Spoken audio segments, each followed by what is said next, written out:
Hello friend, नैतिक IAS academy के platform पे आप सभी का स्वागत है। पश्चिमी राजनीतिक विचारक के रूप में हम लोग लाक को पढ़ लिए हैं। आज हम लोगों को रूसो को पढ़ना है। लाक को हमने समाप्त तो कर दिया है, लेकिन एक विचार जो है लाक का हम लोगों का छूट गया है, जिसमें लाक का क्रांति संबंधी विचार, क्रांति और राज्य के विरोध के संदर्भ में जो जनता को अधिकार है उसके संदर्भ में जो उसके विचार थी, जिसकी चर्चा हमने जो है पॉइंट के रूप में किया था, लेकिन उसको बता नहीं पाए थे। उसको हम लोग चर्चा करते हुए उसके बाद से हम लोग फिर रूसो को पढ़ेंगे। रूसो की शुरुआत, उसकी राजनीतिक समानता संबंधी अवधारणा, जीवन परिचय और फिर उसकी राज्य और सरकार में भेद करते हुए उसकी अवधारणा को हम लोग को पढ़ना है। ठीक है, तो आइए हम लोग देखते हैं। सबसे पहले लाक की क्रांति संबंधी अवधारणा। लाक की क्रांति संबंधी अवधारणा,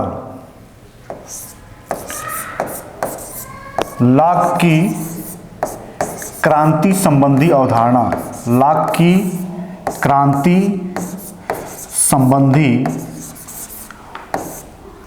अवधारणा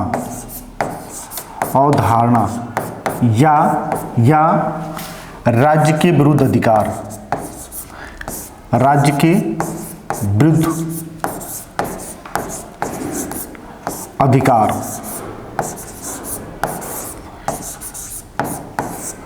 राज्य के विरुद्ध अधिकार। देखिए, क्रांति का मतलब ही है राज्य का विरोध करना। राज्य का विरोध करना ही क्रांति का अधिकार है। लाक ने अपने राजनीतिक चिंतन में हाब्स के समान यह विचार व्यक्त नहीं करता है कि जनता को निरंकुश राजा या शासक या राज्य के विरुद्ध किसी प्रकार का विद्रोह करने का अधिकार है। हाब्स ने यह बता दिया कि जनता जो है निरंकुश शासक के बनाए हुए कानून के पालन करते हुए ही अपनी स्वतंत्रता को सुरक्षित रख सकता है। लेकिन लाक ने हाब्स के इस विचार से अलग हटकर यह बात बताया कि जनता को सरकार के विरुद्ध या राज्य के विरुद्ध विद्रोह करने, क्रांति करने का अधिकार है। इसका मूल कारण क्या है? इसका मूल कारण यह है कि राज्य की स्थापना व्यक्ति ने अपने सामाजिक समझौते के माध्यम से किया है। और राज्य क्या है? एक ट्रस्ट है। राज्य एक ट्रस्ट है। इसलिए ट्रस्ट की जो मूल और मान्यता होती है, उसी के अनुसार यदि राज्य शासन का कार्य राज्य करता है तो ठीक है, और यदि उसके अनुरूप शासन का कार्य नहीं करता है तो निश्चित तौर से जनता जो है उस शासन को या उस राज्य का विरोध कर सकती है। सामाजिक समझौते में यह बात तय भी हुआ रहता है, क्योंकि राज्य की उत्पत्ति सामाजिक समझौते के द्वारा हुआ है।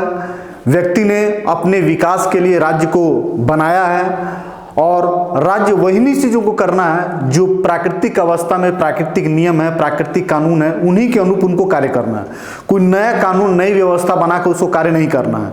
ऐसी स्थिति में यदि व्यक्ति की प्राकृतिक अधिकारों की रक्षा करने में राज्य असमर्थ है तो निश्चित तौर से एक ट्रस्ट को हटाने के लिए जिस तरीके की व्यवस्था होती है, उसी तरीके की व्यवस्था, उसी तरीके का अधिकार जो है जनता को मिला हुआ है। जनता अपने इन अधिकारों का प्रयोग करते हुए पूरी तरीके से निरंकुश नहीं है। क्रांति का अधिकार उसे मिला हुआ है, सत्ता परिवर्तन करने का अधिकार उसे मिला हुआ है, राज्य का विरोध वह कर सकता है। लेकिन लाक ने इन अधिकारों के साथ साथ जनता के इन अधिकारों के ऊपर दो प्रकार की परिसीमाएं लगाता है। जनता के क्रांति के अधिकार पर, जनता के क्रांति के अधिकार पर, जनता के क्रांति के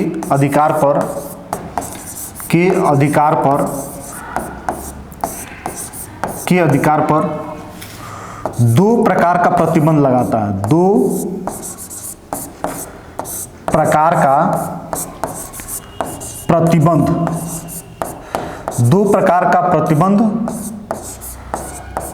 लगाता है। क्रांति का अधिकार जनता को मिला हुआ है, लेकिन यह पूरी तरीके से अमर्यादित नहीं है। इस पे भी मर्यादा है कि किन किन परिस्थितियों में ही जनता क्या करती है, जनता अपने क्रांति को कर सकती है या राज्य का विरोध कर सकती है। उन परिसीमाओं में सबसे पहले दो प्रकार की परिसीमाओं को लगाता है। पहला यह लगाता है, जब यह बात पूरी तरीके से तय हो जाती है कि राज्य अब व्यक्ति की प्राकृतिक अधिकारों को रक्षा करने में सक्षम नहीं है, या राज्य का अत्याचार इस तरीके से बढ़ गया है कि जनता उसकी सहन नहीं कर सकती है। पहला कंडीशन यह है, राज्य व्यक्ति के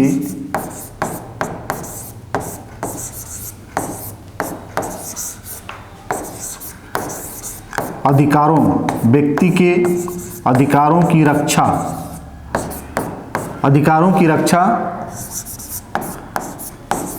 करने में सक्षम नहीं है, और राज्य का अत्याचार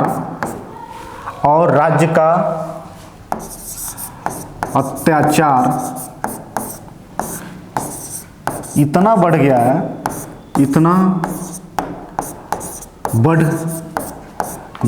कि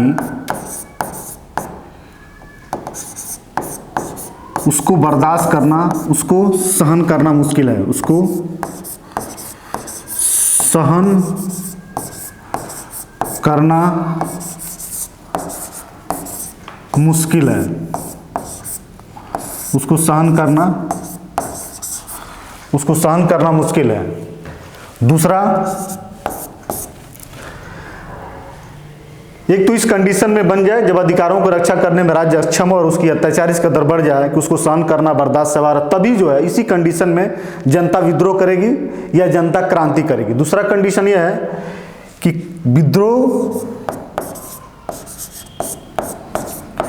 विद्रोह हमेशा बहुमत के द्वारा होना चाहिए, बहुमत के द्वारा होना चाहिए, अल्पमत के द्वारा नहीं,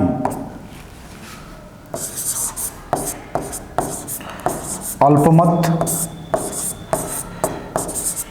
के द्वारा नहीं, अल्पमत के द्वारा नहीं। ये दो परिस्थितियां हैं जो जनता के क्रांति करने के अधिकार पर परिसीमा या प्रतिबंध या मर्यादा आरोपित करता है। जनता को अधिकार है, लेकिन वह स्वेच्छापूर्ण अधिकार नहीं है, जब चाहे तब इसका इस्तेमाल नहीं कर सकती है, क्योंकि जनता में भी एक मर्यादा है कि वो समझौता करके राज्य को खड़ा किया तो समझौते के अनुरूप उसका क्या करना चाहिए, आचरण भी करना है। और ये दो परिस्थितियां जब बनती है तभी जाकर जो है वह विद्रोह कर सकती है, अन्यथा विद्रोह करने का अधिकार पब्लिक को नहीं है। तो ये पूछता है कि किस परिस्थितियों में या कौन सी परिसीमाएं जनता के क्रांति पे या जनता के विद्रोह करने पर लाकने लगा है। तो इन परिस्थितियों को जाने रखना बहुत जरूरी है। इसी को कोड बनाकर आपको दे देगा और आप कहेगा उपरोक्त तो सही है, पहला सही है तो दूसरा सही है, तो दोनों सही है तो दोनों में से कोई सही नहीं है। इस तरीके से बनाकर प्रश्न दे सकता है, जिसको जाने रखना हमारे लिए क्या है, जरूरी है। इन्हीं क्रांति के अधिकार के संदर्भ में कुछ विचारकों ने लाक को यह भी कहा कि लाक क्रांति का दार्शनिक है या क्रांति का शुरुआत करने वाला है।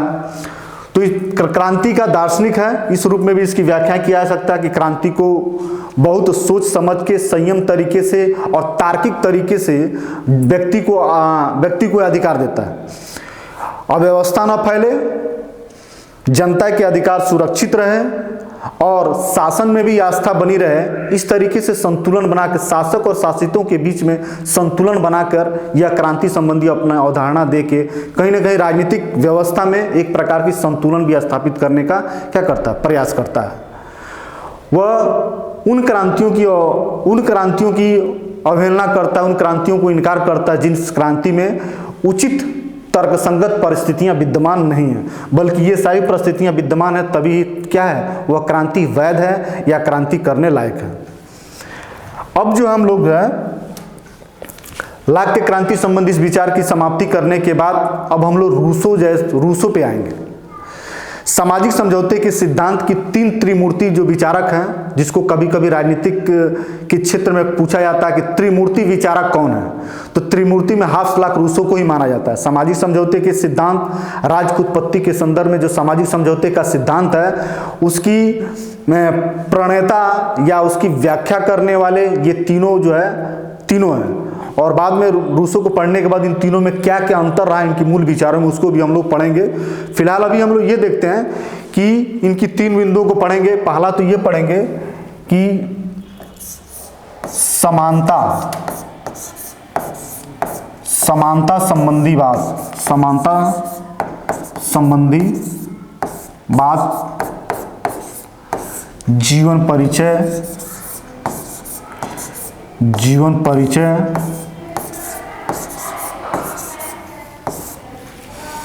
फिर राज्य और सरकार में भेद, राज्य और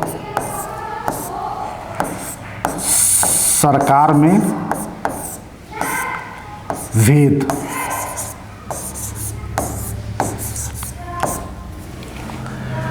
समानता संबंधी अवधारणा को जीवन परिचय से हम लोगों ने पहले इसलिए रखा कि हम लोगों को ये बात, किसी भी विचारक को शुरू करने से पहले इस बात को हमेशा ध्यान रखा जाता है कि महत्वपूर्ण कोटेशन या महत्वपूर्ण लोकप्रिय जो है उसकी कौन सी स्टेटमेंट है जिसको हम लोगों को याद भी रखना है, और उसी स्टेटमेंट से विचारकों को हम लोग शुरुआत भी करनी है। इसलिए जो है समानता संबंधी अवधारणा उसको पहले रखा गया, उसके बाद में हम लोग जीवन परिचय को देखेंगे। रूसो का एक बहुत लोकप्रिय कथन है जो बहुत सारी परीक्षाओं में पूछ चुका है कि व्यक्ति स्वतंत्र जन्मा है लेकिन सर्वत्र जंजीरों में जकड़ा हुआ है। कहने का मतलब यह है, ये इसकी प्राकृतिक समानता संबंधी अवधारणा से ही संबंधित स्टेटमेंट है कि मनुष्य जो है जन्म से ही समान है। मनुष्य जब जन्म लेता है तो उसमें किसी भी प्रकार का कोई भेद नहीं होता। जन्म के समय हर मनुष्य वैसा ही होता है जैसे निर्धन घर में जन्म लेने वाला व्यक्ति या उच्च कुल में जन्म लेने वाला व्यक्ति, जन्म के समय वह एक ही जैसा होता है। यदि उनके परिवेश का अंतर को खत्म कर दिया जाए तो प्राकृतिक समानता है। उसमें न तो किसी प्रकार का बुद्धि में अंतर होता है, ना ही किसी प्रकार का बोलचाल में अंतर होता है। जो कंडीशन जन्म के समय होती है, चाहे वह किसी भी कुल से संबंधित हो, वह समान रूप से होती है। ज्यों-ज्यों वह व्यक्ति की सामाजिक परिवेश मिलता है या सभ्यता का विकास होता है, ज्यों-ज्यों वो बड़ा होता है, ज्यों-ज्यों उसमें बुद्धि की परिवेश होती है, त्यों-त्यों वह अपने आप को भिन्न भिन्न रीति रिवाजों, परंपराओं, प्रथाओं, नियम, कानून, कुल, जात, क्षेत्र, पद, इस तमाम तरह की जो विभेद स्थापित करने वाली जो चीजें होती है उसमें वो धीरे धीरे जकड़ता चला जाता है। लेकिन व्यक्ति जन्म से क्या है, स्वतंत्र है और समान है। लेकिन जैसे जैसे उसकी विकास होती है वैसे वैसे जो क्या होता है, वैसे वैसे वह जंजीरों में जकड़ जाता है, उसकी स्वतंत्रता धीरे धीरे खोती चली जाती है। इस बात की स्पष्टता बाद में हम सामाजिक समझौते के सिद्धांत में करेंगे। इसमें यह देखा जाए कि समानता उसकी जन्म के समय ही है, तो फिर जो है वह असमान स्थिति कैसे उत्पन्न हो जाती है। उसने बताया कि जो अपनी जो पुस्तक है उसकी सोशल कॉन्ट्रैक्ट, एक महत्वपूर्ण पुस्तक है सोशल कॉन्ट्रैक्ट, और discourses on origins of equality of inequality of man, inequality of man वाली जो पुस्तक है, उसी में यह जो है समानता संबंधी अपनी अवधारणा को देता है और ये बताता है कि जो समानता है वह धन और शक्ति के मामले में, बंटवारे में सभी व्यक्ति एक समान नहीं हो सकते हैं। समानता संबंधी अवधारणा में जो रूसो की सोच है वह बिल्कुल व्यवहारिक है और समाज के लिए तर्कसंगत है। वह ऐसी सामाजिक समानता की बात करता है जिसमें शोषण का कोई स्थान नहीं है। ऐसी समानता नहीं जो तराजू पर बिल्कुल जो है बराबर हो, ऐसा भी नहीं है। लेकिन हाँ, उस तरह की असमानता जो समाज में अव्यवस्था फैला देता है, जो समाज में शोषण को व्याप्त कर देता है, उस तरह की असमानताओं को दूर करता है। और यह बताता है कि धन में और शक्ति में सारे लोग एक बराबर नहीं हो सकते हैं, लेकिन किसी भी व्यक्ति के पास शक्ति इतनी ज़्यादा नहीं होनी चाहिए, उस शक्ति का प्रयोग हमेशा अत्याचार या विनियम संबंधी कार्यों में वो क्या रहे, संलग्न रहे। इस तरह की शक्ति नहीं मिलनी चाहिए। इस तरह की शक्ति का विभाजन या शक्ति का बंटवारा या शक्ति की विषमता नहीं होनी चाहिए कि वह शक्ति क्या करे, हमेशा अत्याचार संबंधी कार्यों में संलग्न कर दे। दूसरी बात यह कहता है कि जो समानता है, जो व्यक्तिगत संपत्ति है, वह व्यक्तिगत संपत्ति भी व्यक्ति में असमानता को उत्पन्न करता है। और वह कहता है कि जो आर्थिक असमानता है आर्थिक असमानता, इसने कहा कि जो आर्थिक असमानता है, असमानता, आर्थिक असमानता व्यवहारिक है, व्यवहारिक है, पूर्ण आर्थिक समानता नहीं हो सकती है, पूर्ण आर्थिक समानता, पूर्ण आर्थिक समानता नहीं हो सकती है, नहीं हो सकती है। अब पूर्ण आर्थिक समानता नहीं हो सकती, आर्थिक असमानता व्यवहारिक है। इसका कहने का मतलब यह है कि जो धन की असमानता है वह इतनी ज़्यादा नहीं होनी चाहिए कि कोई व्यक्ति किसी दूसरे व्यक्ति को शोषण के लिए खरीद सके, और दूसरा व्यक्ति इतना निर्धन नहीं होना चाहिए कि वो अपने आप को कुछ पैसों के लिए अपने आप को क्या कर सके, बेच सके। इस तरीके की असमानता को जो रूसो है वह अस्वीकार करता है, और समानता को वह क्या करता है, स्वीकार करता है। असमानता को समानता को कहता है कि जो समानता है, यह समानता क्या है, समानता प्राकृतिक है, समानता प्राकृतिक है। यह भी प्रश्न पूछा हुआ कि किस विचारक ने समानता को प्राकृतिक बताया। तो समानता को प्राकृतिक बताया कौन, तो रूसो ने बताया। सबसे पहले मनुष्य जब जन्म लेता है तो जन्म के समय एक ही तरीके का होता है, सब कोई समान होता है। वह नंगे जन्म, कोई ऐसा नहीं कि जो राजा घर में जन्म लेता हो बहुत कपड़े लत्ते, बहुत मणि धारण या बहुत कुछ पहन के जन्म लेता है, वह भी उसी रूप में जन्म लेता है जिस तरीके से निर्धन परिवार में जन्म लेने वाला बच्चा होता है। तो प्राकृतिक रूप से समान ही है। यह जो समानता है यह इस बात को तय करता है कि समानता प्राकृतिक है। अब इस प्राकृतिक समानता में असमानता समाज में कैसे आ जाता है, सारी मूल विषय चिंतन का यही होता है कि असमानता होती क्यों, असमानता से भी सारी अव्यवस्थाएं फैली रहती है। तो असमानता का मूल कारण जो है, समानता प्राकृतिक है और असमानता का मूल कारण ये मानता है असमानता। असमानता का मूल कारण, असमानता का मूल कारण निजी संपत्ति है।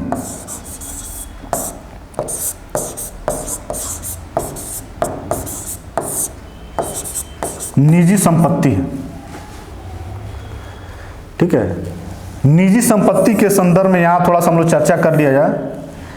देखिए, लाख संपत्ति की परिभाषा देते समय बताया कि निजी संपत्ति क्या है, उचित है, और वही संपत्ति निजी होती है जो प्रकृति प्रदत्त वस्तुओं में व्यक्ति जब अपना श्रम मिला देता है तो उस श्रम के मिलने के कारण जो प्राकृतिक संसाधन है, वस्तु है, वो व्यक्ति की निजी हो जाती है। और निजी संपत्ति स्वतंत्रता और जीवन के लिए आवश्यक है। जो रूसो है उसने कहा कि नहीं, जो प्राकृतिक है वह समानता है, और निजी संपत्ति ने ही इस प्राकृतिक समानता को तोड़ दिया और असमानता को बढ़ा दिया है। तो ये भी आपसे प्रश्न पूछ सकता है कि असमानता का मूल कारण रूसो के अनुसार क्या है, तो निजी संपत्ति है कि भौतिक संसाधन है, तमाम तरह के विकल्प बना के पूछ सकते हैं, लेकिन आपको यही हमको जानना है कि असमानता का मूल कारण क्या है, निजी संपत्ति है, ठीक है।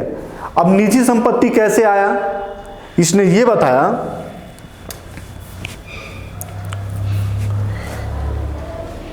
कि जब किसी व्यक्ति ने भूमि के किसी एक टुकड़े को घेर कर यह कहा कि यह मेरा है, और दूसरे व्यक्ति ने इस बात को स्वीकार भी कर लिया, तभी से क्या हुई, निजी संपत्ति की उदय हुई। निजी संपत्ति को, जब भूमि के किसी टुकड़े को, भूमि क्या है, सारा भूमि जो प्राकृतिक संसाधन है वो सब मनुष्यों का ही है, लेकिन जब किसी व्यक्ति ने या किसी होशियार व्यक्ति ने भूमि के किसी टुकड़े को पर कब्जा करके और उसको घेर कर यह बता दिया कि यह भूमि किसका है, यह भूमि हमारा है, आपका नहीं है। तभी से निजी संपत्ति उदय हुई और इसी निजी संपत्ति के उदय ने समाज की जो प्राकृतिक समानता थी उस समानता को समाप्त करके असमानता को व्याप्त कर दिया। इस असमान स्थिति ने जो मनुष्य की स्वाभाविक अच्छाइयाँ थी वह सारा का सारा क्या कर दिया, समाप्त कर दिया। और ये कहता है कि जो ये सामाजिक असमानता है यह तमाम तरह की विकृतियों और बुराइयों को समाज में व्याप्त करता है और इस बुराइयों से मनुष्य की जो खुशहाली है, जो प्राकृतिक सुख है, वह समाप्त हो जाता है। इसीलिए वो कहता है कि जो मनुष्य है वह भोला भाला जानवर है। जब असमानता समाज में व्याप्त नहीं था उस समय वो तेरे मेरे का कोई भेद नहीं था, मनुष्य बहुत खुशहाल था। और कहता है कि असमानता भरी जिंदगी को छोड़ने के लिए पुनः मनुष्य को उस प्राकृतिक अवस्था में जाना पड़ेगा जहां वह असमान स्थिति है, जहां वह निर्धन की अवस्था में रहता है, जहां प्रकृति पर वह निर्भर रहता है और वह क्या रहता है, खुशहाल रहता है। तभी वह जो है अपनी प्राकृतिक सुख को प्राप्त कर पाएगा। जो बनावटी समाज है इसमें ही असमानता है। इस असमानता को दूर करने के लिए या मनुष्य अपने नेचुरल सुख को प्राप्ति करने के लिए उस निर्धन अवस्था में ही जाने पड़ेगी जो प्राकृतिक अवस्था में हुआ करता था। अपने सामाजिक समझौते के सिद्धांत में इसने भी प्राकृतिक अवस्था की चर्चा किया है और इस प्राकृतिक अवस्था में बताया कि मनुष्य बहुत खुशहाल था, बहुत ही आज़ाद था, बहुत ही स्वतंत्र था। लेकिन जैसे ही वह समाज में आता है या विज्ञान की तरक्की होती है, तमाम तरह की जो चीज़ें आती हैं, उसी से वह क्या हो जाता है, वह आर्टिफिशियल बनावटी समाज में चला जाता है और इस बनावटी समाज ने उसे क्या कर दिया है, बुराइयों से ग्रसित कर दिया है। नेचुरल सुख की प्राप्ति के लिए उसे प्राकृतिक जीवन को ही अपनाना पड़ेगा। प्राकृतिक जीवन को अपनाने में ही उसकी खुशहाली निश्चित हो सकती है। ठीक है, तो प्रकृति की ओर लौटो, प्राकृतिक के साथ सामंजस्य बैठा लो, प्राकृतिक जीवन को अपनाना, ये सब यही सुख का कारण है। और जितनी बनावटी चीजें हैं, असमानता भरी समाज में भेदभाव के तरीके, असमान व्यवस्था बना देना, आर्टिफिशियल तरीके से किसी को ऊंचा कहना, किसी को छोटा कहना, किसी को बड़ा कहना, ये किसी को अच्छा कहना, ये सारी चीजें जो है आर्टिफिशियल है, कृत्रिम है, बनावटी बातें हैं। प्राकृतिक हमें नेचुरल सुख की प्राप्ति करने के लिए नेचुरल अवस्था में ही रहना होगा, प्राकृतिक अवस्था में ही रहना होगा, कृत्रिम बातों को छोड़ना होगा। बनावटी सुख और बनावटी बातें ये सब सुखदायी नहीं होती हैं, सुख देने वाली नहीं होती है, बल्कि क्या होती हैं, ये दुखों का कारण होता है। इस तरीके से जो रूसो का समानता संबंधी अवधारणा थी और उसने अपने राजनीतिक चिंतन में इसी असमानता को दूर करने के लिए वह बहुत भरसक प्रयास करता है। और रूसो लिखता है कि जो सामाजिक असमानता है, इस असमानता से उत्पन्न होने वाली जो भी सामाजिक बुराइयां हैं उसी को दूर करके एक ऐसी सामाजिक व्यवस्था का निर्माण करना चाहता है जिसमें व्यक्ति को नेचुरल प्राकृतिक सुख की प्राप्ति हो। ऐसा सुख जिसको बनावटी समाज में मनुष्य ने खो दिया है, उसी सुख की प्राप्ति के लिए ऐसे समाज की निर्माण करना चाहता है और इसी निर्माण में अपना सामाजिक चिंतन को देता है। ठीक है, तो इसका ये मानना है कि जो हमारा जो जीवन है वो कहीं ना कहीं जितने हम नेचर के करीब रहेंगे उतना ही हमको सुख मिलेगी और जितना ही नेचर से हम दूर रहेंगे उतने ही हमें दुखों का सामना करना पड़ेगा। ये बात केवल रूसों के मन में ही नहीं है, बल्कि आज की जो भौतिकवादी युग है, इस युग में इस बात की अब चिंतन और मनन होने लगी है कि हम लोग भौतिकता के विकास में इतने आगे बढ़ चुके हैं, बनावटी जीवन को हम इतने तरीके से आत्मसंगत कर लिए हैं कि हम आंतरिक रूप से बहुत असंतुष्ट, ऊपर से तो खुशहाल दिखते हैं, ऊपर से चमक दमक, लेकिन आंतरिक जो खुशियां हैं वह हमें कहीं ना कहीं खुशियां मिल नहीं पाती, क्योंकि हमारी नेचुरल जो लाइफ है उससे दूर हट के हम बनावटी लाइफ में प्रवेश करते जा रहे हैं। जो बनावटी चीज़ें उसी को सच मान ली हैं, जो सही की चीज़ें उसको हम जो है छोड़ते चले जा रहे हैं। रूसो की एक मौलिक विचार है, चूँकि रूसो को जब हम लोग जीवन परिचय पढ़ेंगे तो रूसो का जो जीवन है वह आवारागर्दियों की तरह जीवन है और उस जीवन में उसने जो देखा और उसके बाद से जो अनुभव किया, उन्हीं अनुभवों को इस रूप में उसने व्यक्त किया है कि वास्तव में जो बड़े बड़े लोगों की जो बनावटी भरी बातें होती है वह केवल दिखावटी होती है, उसमें सच और सुख की कोई स्थान नहीं होता है। ठीक है, इन सब बातों को उनको देखने के बाद ही उसने ये सारी बातें कहा। अभी हम लोग उसके जो है जीवन परिचय को देखेंगे तो ये सारी बातें भी स्पष्ट हो जाएगी। तो समानता को प्राकृतिक मानता है, असमानता का मूल कारण निजी संपत्ति को मानता है और एक ऐसी सामाजिक व्यवस्था की खोज करने में अपने चिंतन को लगाता है जहां व्यक्ति अपने प्राकृतिक सुख को प्राप्त कर सके और असमानताओं से उत्पन्न होने वाली जो बुराइयां हैं, जो विकृतियां हैं, उससे उन व्यक्तियों को क्या कर सके, वह दूर रख सके। ठीक है, आगे हम लोग जो है रूसो की जीवन परिचय को देखते हैं। रूसो का जीवन परिचय,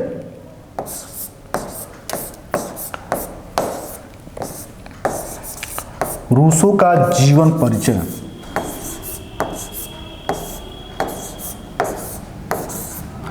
रूसो का जीवन परिचय।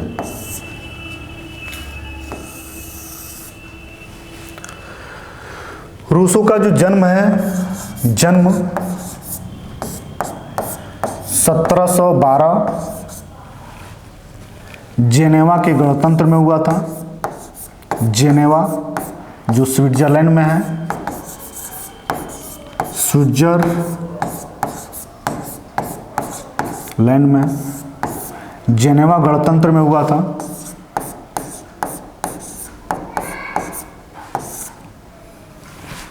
(1712) में जेनेवा के गणतंत्र में जो है रूसो का जन्म हुआ था। रूसो के जन्म के समय या उसकी जब प्रसव काल था उसकी माँ का, या रूसो का जब जन्म हो रहा था, तो जन्म के समय ही रूसो की माँ की मृत्यु हो गई और उसके पालन पोषण का पूरा दायित्व जो है उसके पिता के ऊपर था। पिता तमाम तरह की बुराइयों से लिप्त था, शराबी था और अश्लील चीज़ों को वह देखा करता था। अश्लील पुस्तकें जो है रूसो के माध्यम से पढ़वाता था। यह तमाम तरह की जो सामाजिक बुराइयां हैं जो एक पारिवारिक परिवेश के माध्यम से दूर किया जाता है, बल्कि उन्हीं बुराइयों को अपने पिता के माध्यम से अपने आचरण में क्या करता है, वह सीखता है। चूंकि पढ़ाई इसकी बहुत अच्छे तरीके से नहीं हो पाई, लेकिन प्रतिभा उसमें बहुत विद्यमान था। कोई ज़रूरी नहीं है कि शिक्षा मिले तभी आप प्रतिभाशाली हो सकते हैं। यदि व्यक्ति प्रतिभाशाली है और उसके अनुरूप यदि शिक्षा नहीं भी मिलता है तो कहीं ना कहीं उसकी जो प्रतिभा है वह उच्च शिक्षा प्राप्त नहीं करने या शैक्षणिक परिवेश नहीं मिलने के कारण भी वह प्रखर हो जाती है, कहीं ना कहीं वो प्रस्तुत होती है। तो शैक्षणिक चूंकि इसके ये प्रतिभाशाली था, चूंकि पारिवारिक परिवेश इसके शिक्षा के अनुकूल नहीं था उच्च शिक्षा दिलाने या अच्छे शिक्षा दिलाने के लिए, इस वजह से जो इसकी प्रतिभा थी जितनी अच्छे से निखार होती, शायद उचित वातावरण, शैक्षणिक उचित वातावरण इसको मिलता तो शायद इसकी प्रतिभा का निखार और ज़्यादा होता। लेकिन प्रतिकूल परिस्थितियों ने इसकी प्रतिभा को बहुत ज़्यादा जो क्या कर दिया, दमन कर दिया। लेकिन फिर भी जो इसको वातावरण मिला वह वातावरण बहुत ही दूषित वातावरण मिला और ये अपने लाइफ में काफ़ी भटकाव रहा, काफ़ी गलत संगतों में रहा। उच्च घराने की बहुत सारे गर्लफ्रेंड लड़कियों के साथ इसकी संगत थी। बहुत सारे फ्रेंड लड़कियां जो इसके संरक्षिका के रूप में इसके खर्चे दर्चे का निर्वहन करती थी। बड़े बड़े अच्छी संगतों को बाद में ये इस तरीके से इसके मन में एक वैमनस्य या एक प्रकार की प्रतिरोध की भावना उत्पन्न कर दिया कि सारी की सारी जो चीज़ें हैं बनावटी हैं। और जो उच्च संगत में जा जाके जो इसने देखा, बनावटी भरी बातों को देखा और सच से उनकी दूरी को देखा, इसको अनुभव किया। इन्हीं अनुभवों को अपने जीवन के, अपने राजनीतिक चिंतन के क्षेत्र में उतारने का ये प्रयास किया। जेनेवा में बहुत समय तक रहने के बाद वह फ्रांस चला जाता है। फ्रांस में ज़्यादा समय तक यह जो है अपनी जीवन का वहीं बिताता है। हेमू से उसका परिचय होता है और हेमू जो राजनीतिक चिंतन के क्षेत्र में हेमू एक बहुत बड़े विचारक हैं जिन्होंने बर्क के साथ इसकी दोस्ती कराई। लेकिन इसके आचरण में एक बहुत बड़ी कमियां यह था कि यह बहुत ही अहंकारी टाइप का व्यक्ति था। किसी के साथ लंबे समय तक अच्छे संबंध इसके नहीं रह पाते थे। इसकी प्रतिभा के कारण बहुत सारे लोग इससे संगत तो करते थे, इसको अपने दोस्त तो बनाते थे, लेकिन इसकी दोस्ती लंबे समय तक किसी के साथ नहीं टिक पाती थी। इसके अहंकारी स्वभाव ने इसकी दोस्ती भरी जो वो था उस सबको समाप्त कर दिया। हेमू के साथ जब इसका दोस्ती हुआ तो हेमू पर ही ये सोचने लगा कि हेमू जो हमारे विरुद्ध क्या कर रहा है, षड्यंत्र कर रहा है और अंत में हमारा विनाश कर देगा। लेकिन कुछ समय तक हेमू के साथ उसका संबंध बना रहा। बर्क के साथ इसके संबंध जो है इंग्लैंड में समाप्त हो गए। इन सब के बाद जो है 1778 में इसकी मृत्यु हो जाती है। 1778 में इसकी मृत्यु हो जाती है।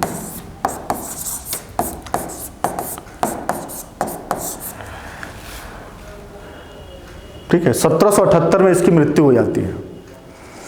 मृत्यु होने के बाद इसके जो राजनीतिक चिंतन था उसको अपने पुस्तकों में इसने लिखा। उस पुस्तकों को हम लोग देखते हैं। देखिए, सबसे बड़ी बात यह है कि अपने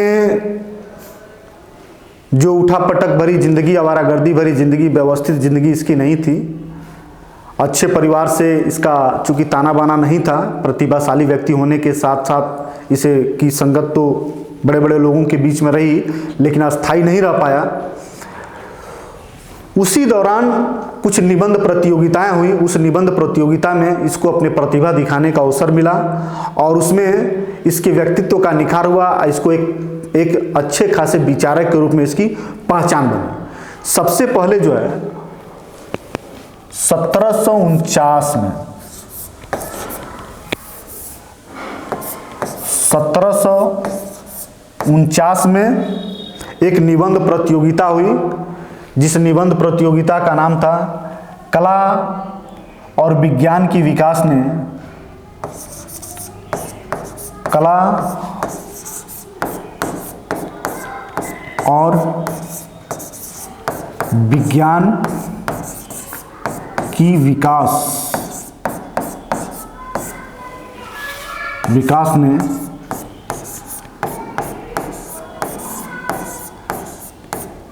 नैतिकता को भ्रष्ट कर दिया।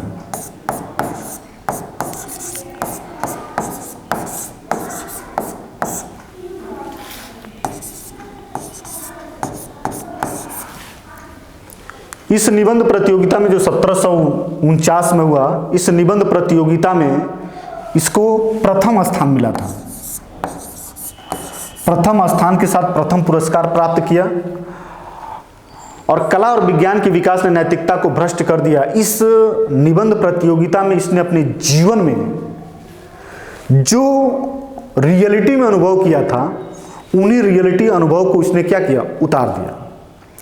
चूंकि प्रतिभाशाली था, उसकी संगत बड़े बड़े घरानों में से था और उनकी बनावटी भरी जो बातें थी, बनावटी भरी जो जिंदगी थी और रियल जिंदगी से अलग हटकर जो सोचने समझने की बातें थी, उन्हीं सब कुछ चीज़ों को उसने उतारा। कहा कि जो मनुष्य है वह शुरू में अच्छा होता है, लेकिन ज्यों-ज्यों कला और सभ्यता का विकास होता है त्यों-त्यों उसकी बुराइयों से क्या करता है, वो चला जाता है। वो बड़े बड़े लोगों को देखा, उन्हें देखा कि उनके पास जितने संसाधन हैं, जितने विकास हैं, उनमें नैतिकता की भ्रष्टता उतनी ही ज़्यादा है। और इन सब बातों को लिख के वह जो है प्रथम स्थान क्या किया, प्राप्त किया। चूंकि जीवन में अनुभव किया था, अनुभव की चीज़ों को जब कॉपी पेजों में उतारा तो उसकी मौलिकता उसमें झलकी और निबंध प्रतियोगिता में इस तरीके से क्या मिला, उसको प्रथम स्थान मिला। उसने कहा कि कला और विज्ञान यह ज्यों-ज्यों विकास हुआ, या सभ्यता का विकास नहीं, मनुष्य की जो उदारता है, मनुष्य की जो सभ्यता है, मनुष्य की जो नैतिकता है, उसको भ्रष्ट कर दिया है। ये सारी गुण तो मनुष्य की उस अवस्था की है जब इन सभ्यताओं का विकास नहीं हुआ था। तो इसमें किया। दूसरी प्रतियोगिता हुई 1754।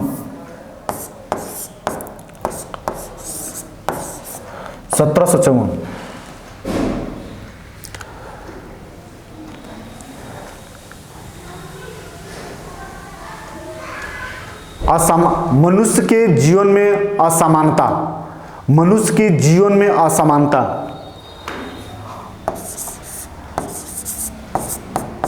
मनुष्य में असमानता, मनुष्य में असमानता की उत्पत्ति, मनुष्य में असमानता की उत्पत्ति एवं आधारशिला।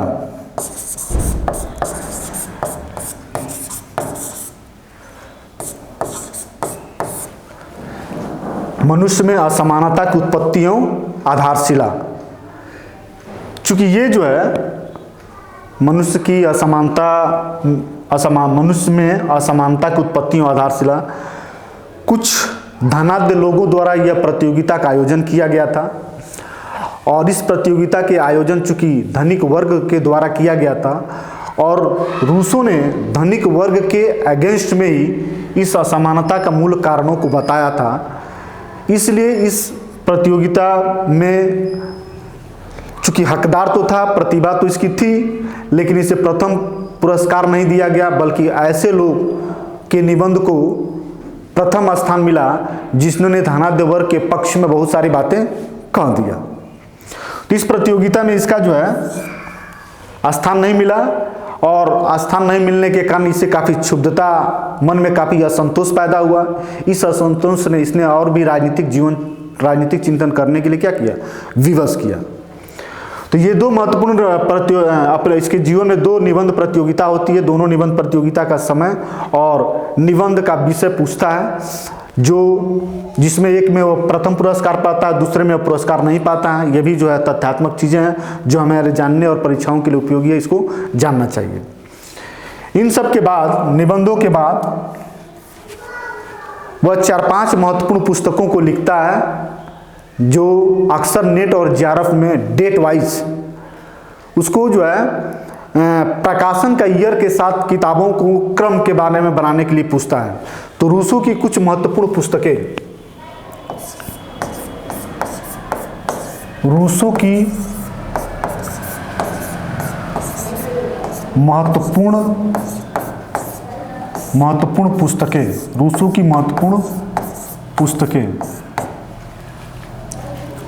पहला है has the progress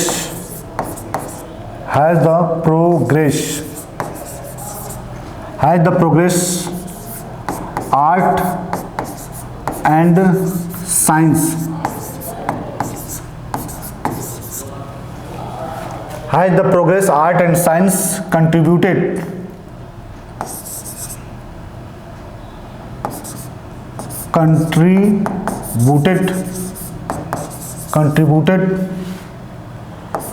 to corrupt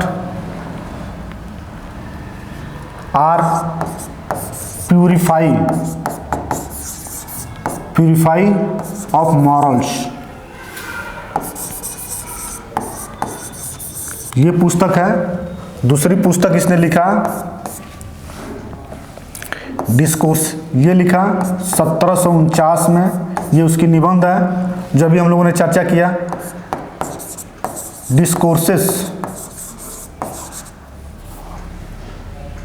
discourses on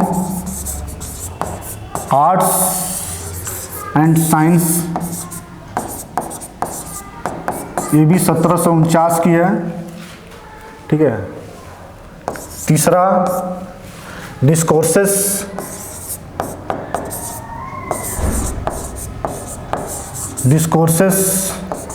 on the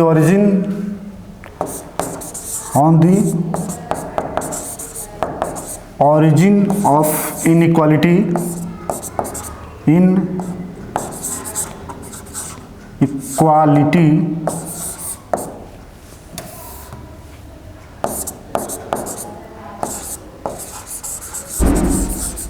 equality of man, ठीक है। ये लिखा 1754 का।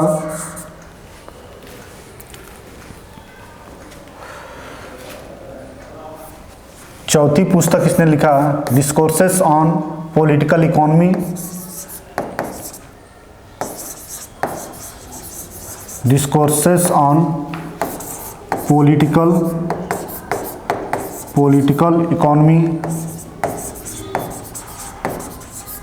इकोनॉमी, यह है 1758 का 5वां पुस्तक लिखा। सोशल कॉन्ट्रैक्ट ये लिखा 1762 में, और 6वां लिखा इमाइल, ये भी लिखा 1762 में। और अपने आत्मचरित्र के बारे में लास्ट पुस्तक कॉन्फेशंस लिखा, आत्मचरित्र संबंधी बातें, आत्मचरित्र संबंधी पुस्तक जो है, आत्मचरित्र संबंधी पुस्तक इसने लिखा कॉन्फेशंस,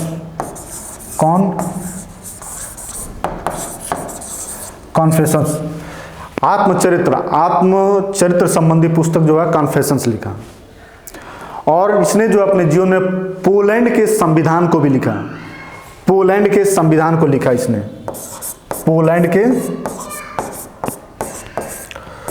पोलैंड के संविधान को लिखा, पोलैंड के संविधान को लिखा। रूसों के राजनीतिक विचार पे ही फ्रांस में जो 1789 की फ्रांस की क्रांति है, इसी के विचारों के आधार पे हुआ। 1778 में इसकी मृत्यु होती है और 1789 में फ्रेंच रिवॉल्यूशन होता है, फ्रेंच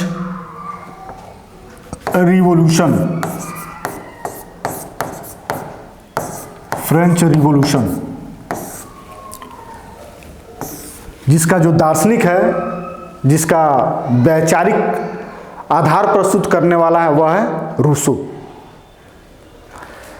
ठीक है, इस तरीके से रूसो का हमारे सामने जीवन परिचय मिला। रूसो का एक महत्वपूर्ण विचार है जिसको हम लोग पढ़ेंगे, वह है राज्य और सरकार में अंतर। राज्य और सरकार में अंतर। राज्य और सरकार, देखिए सामाजिक समझौते के त्रिमूर्ति जो सिद्धांतकार हैं, हाब्स, लॉक, रूसो। हाब्स ने अपने सामाजिक समझौते के सिद्धांत में राज्य और समाज में कोई अंतर नहीं करता है। राज्य और समाज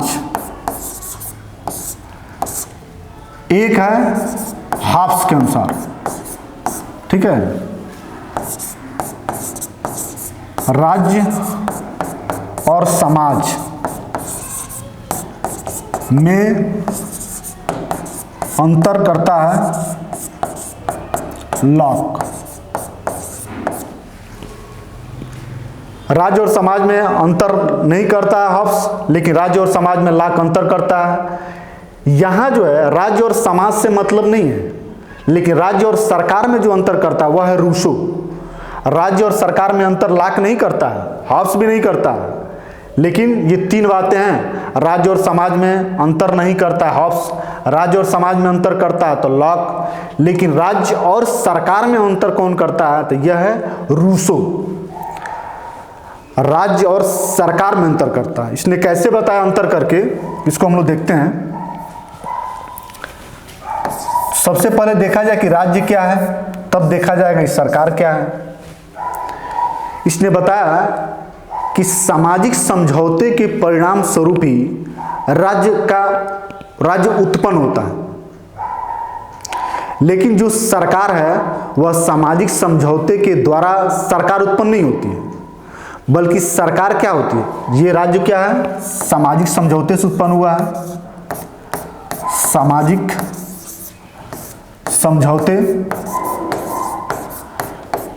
समझौते से उत्पन्न हुआ है, उत्पन्न हुआ है,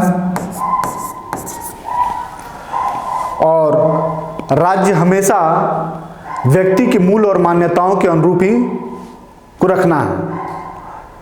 और लेकिन जो सरकार है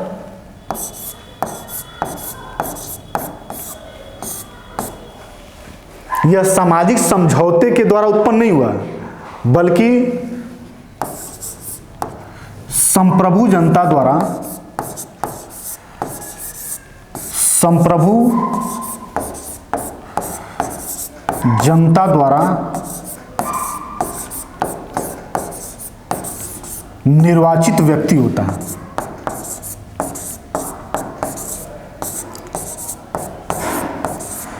निर्वाचित व्यक्ति होता है। तो यहां हम लोगों ने जो है राज्य और सरकार में अंतर को स्पष्ट रूप से देख लिया।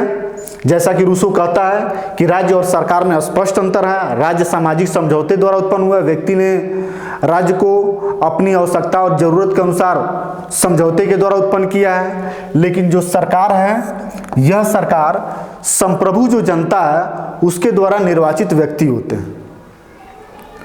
ठीक है, इसके द्वारा निर्वाचित व्यक्ति होते, वह होता है सरकार।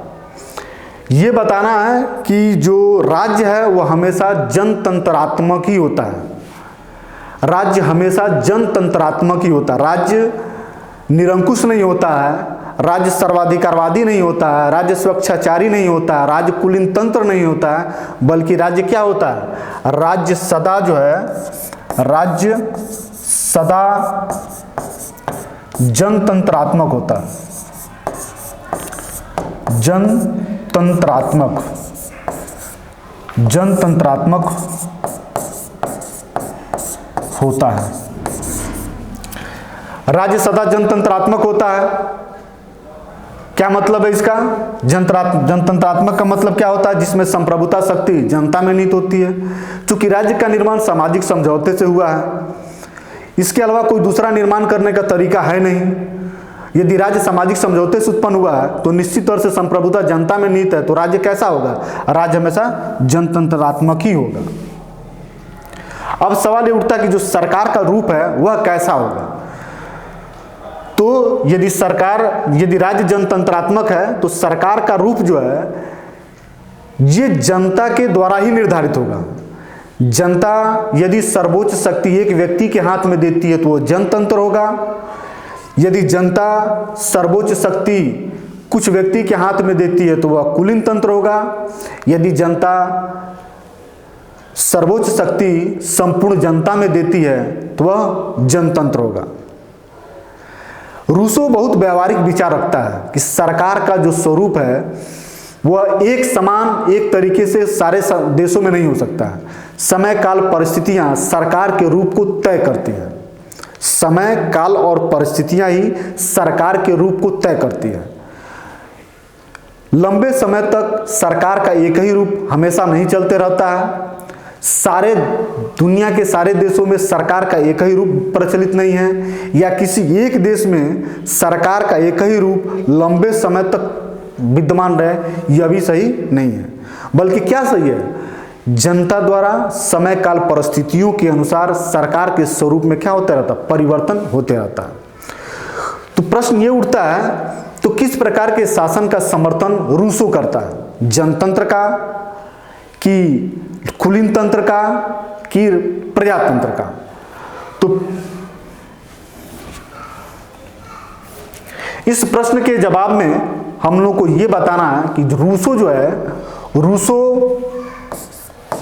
रूसो प्रत्यक्ष प्रजातंत्र का समर्थन करता है। रूसो प्रत्यक्ष प्रजातंत्र का समर्थन करता है। रूसो प्रत्यक्ष प्रजातंत्र का समर्थन करता है और यह भी बताता है कि प्रत्यक्ष प्रजातंत्र किस परिवेश और परिस्थिति में सफल हो सकता है। जिस राज्य का आकार छोटा हो, जहां आर्थिक और सामाजिक समानता व्याप्त हो। राज्य का आकार छोटा हो, ठीक है, सामाजिक और आर्थिक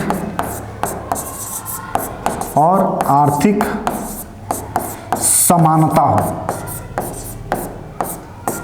आर्थिक समानता हो। इन्हीं परिवेश परिस्थितियों में प्रत्यक्ष प्रजातंत्र कायम रह सकता है और सफल हो सकता है। रूसों का यह मानना है कि ऐसी आदर्श स्थिति न तो कहीं प्राप्त होती है और न ही प्रत्यक्ष प्रजातंत्र विद्यमान होता है। तो प्रतिनिधि मूलक प्रजातंत्र का वह क्या करता है? समर्थन करता है। प्रतिनिधि मूलक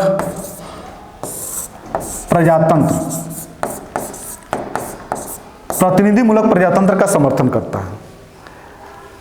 प्रतिनिधि मूलक प्रजातंत्र किसी प्रकार की सामाजिक असमानता, आर्थिक असमानता में वह सुटेबल हो सकता है, वह फिट हो सकता है।